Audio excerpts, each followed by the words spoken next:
Wadualas Janrel Casimero walang pag-asang manalo sa tinaguriang The Monster ng Japan na si Naoya Inoue.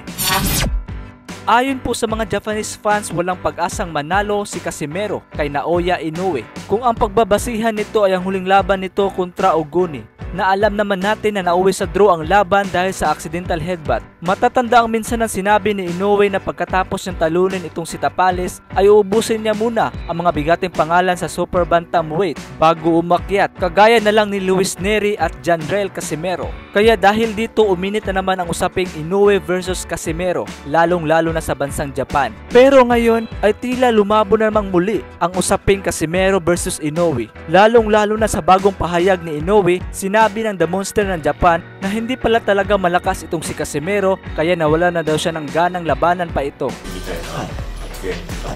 カシメロ自体に興味はないです。それはもう本心というか、煽りとかじゃなくて、そうですね。興味はない。 Ayon din sa former champion na si Luis Nery, hindi na rin daw siya interesado na labanan pa itong si Casimero. Kung ating pagbabasihan mga idol, malaking epekto ang huling performance ni Casimero kontra Oguni dahil dito sa tingin ng karamihan, hindi magtatagal si Casimero kung ang The Monster ng Japan ang kanyang makakalaban. Power punches, the jab. The smaller man won the jab battle, and the smaller man.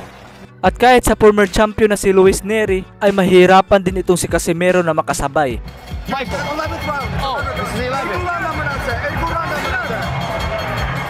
Kaya naman anong masasabi ninyo dito mga idol? Kaya pa ba ng angas ng Pinas Casimero na maibalik ang kanyang tunay na angas sa ring na katulad dati na mas nakakatakot pa sa The Monster?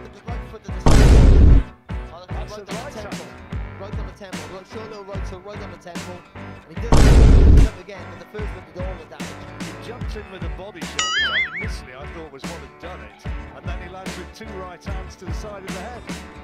And he's done it. Look at this now. There's nothing really clean conclusive. He got caught on the top of the head there. He wasn't really coming forward. And the referee believes he stepped in after the first knockdown. And the referee was Steve Green was on stepping there. Teddy's not defending himself. His eyes were all over the place. And wow.